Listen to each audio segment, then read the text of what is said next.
Let's get salty! Everyone, and welcome to This Week in Hearthstone, the 25th edition of our weekly news recap series where we take a look at all the events and news in the world of Hearthstone the past week. And today we have a few top stories. First being the Book of Heroes, as in my opinion, been a complete failure, nearly a waste of time. We'll go into that. Other stories, we have a new event coming celebrating the Chinese New Year's.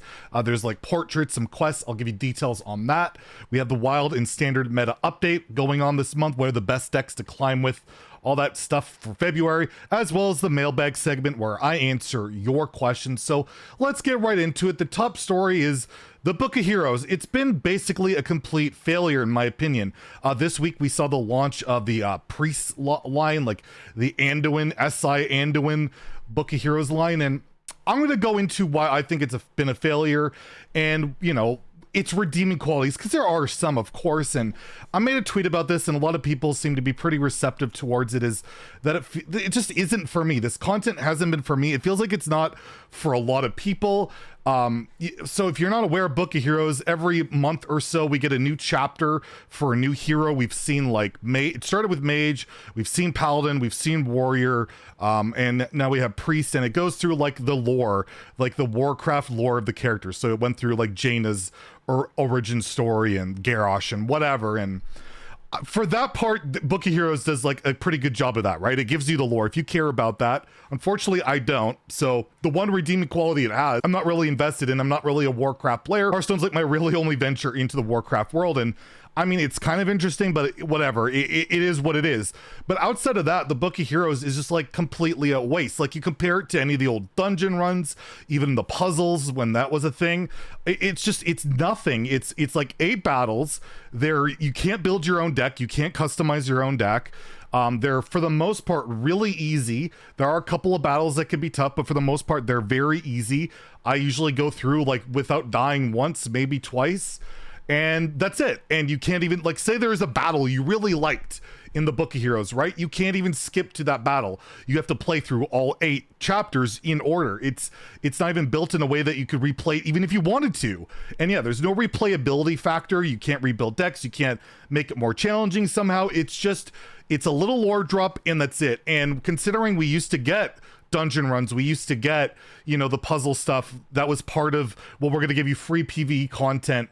Now that we're taking that away and we're introducing like the mini sets and the expansions and all this stuff, it just feels kind of bad. And it's just like, it feels more of a way that they just get to push in these special priced bundles. They love to keep throwing out these, like, you get 5 priest packs now in SI Anduin, which is a sick portrait.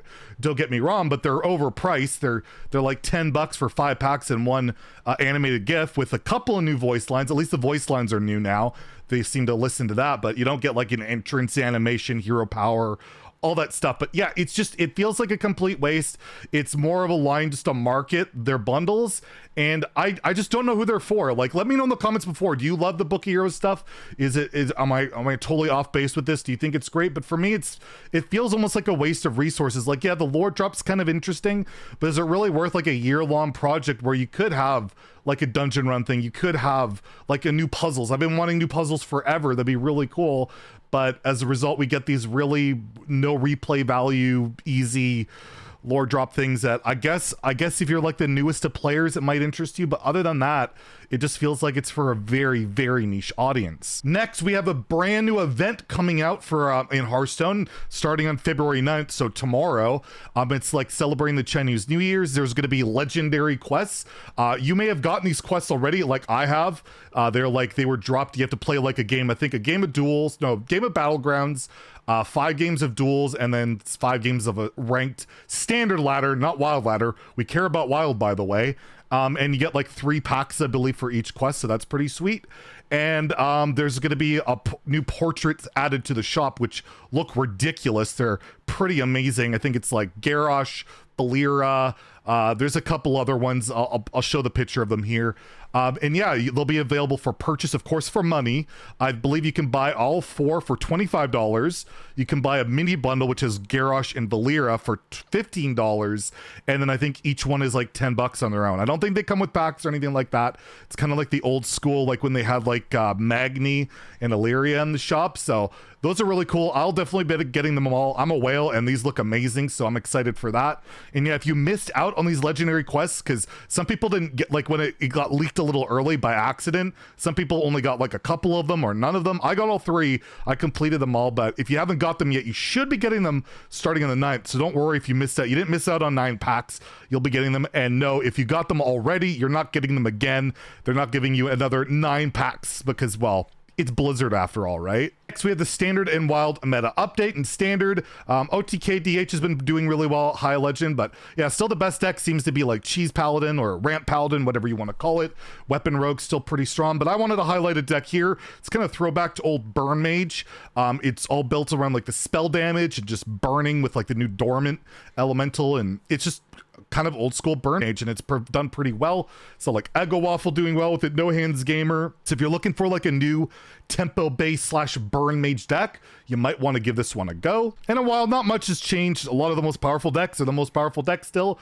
Raza Priest, Dark Glare Warlock, you got Secret Mage, you got Odd Rogue and Kingsbane Rogue in the mix, as well as like Odd Paladin. There's quite a few top tier decks, but everything else kind of just falls off from there. It's still pretty stagnant, but one deck I wanted to highlight here is Renolock. Renolock is doing really well. Multiple people have hit rank 1 legends with different variants of Renolock.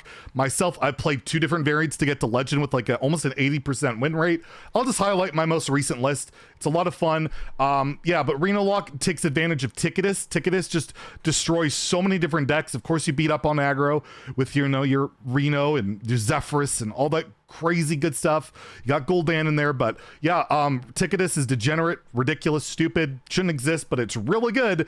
This deck just struggles with like big priest in particular, like big decks. It just can't handle that type of stuff for the most part. So be aware of that. If you're running into a lot of big priests, which a lot of people do, you might struggle immensely against it. And lastly, we have the mailbag segment where I answer your questions. Make sure if you want me to answer your question next week, leave a comment below with mailbag in the comment.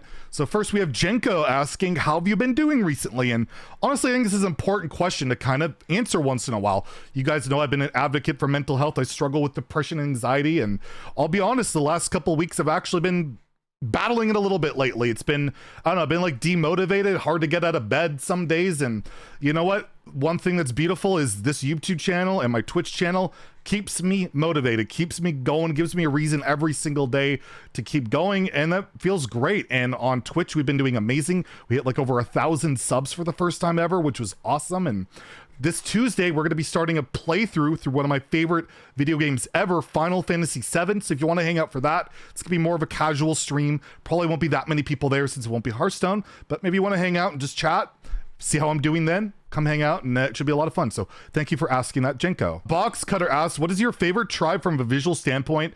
Is this personally elementals? For me, it's dragons. Dragons are just so freaking epic, so badass. Like Golden Deathwing looks amazing. I don't know, like just dragons in general, I just think are so thematically sweet, and like I don't know how many different mediums, and I think Hearthstone has captured them just immensely well. I love the look of them, and it's just super fun to slam a gigantic dragon down that does some really big stuff. Christopher Stranat asked, did you choose the name of your cat? And if so, what's the story behind picking Nova? So I didn't actually. When I had my back surgery, when I was bedridden for like a few years ago, my ex-girlfriend, her cousin passed away. We adopted her cat, or his cat, and its name was Nova. And he had named it Nova because his other cat's name was Chevy.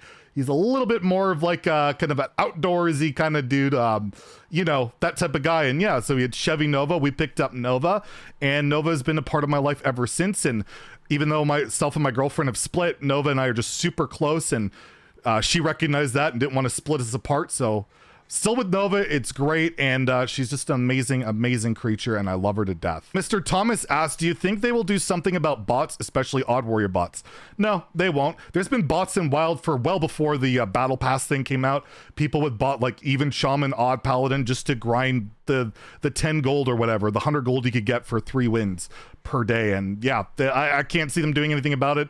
They could, they just don't. I don't think it's a priority, and I don't see it, and I wish they would. It's a quality of life thing. At least the old bots, they would play normally, but yeah, the odd warrior bots literally will rope you every turn to grind XP, and it's awful. I would love for them to do something about it, but I can't see it happening, which is a real shame. And that's this week in Hearthstone. If you enjoyed the video, please like and subscribe. Have a great day, and stay salty, my friends.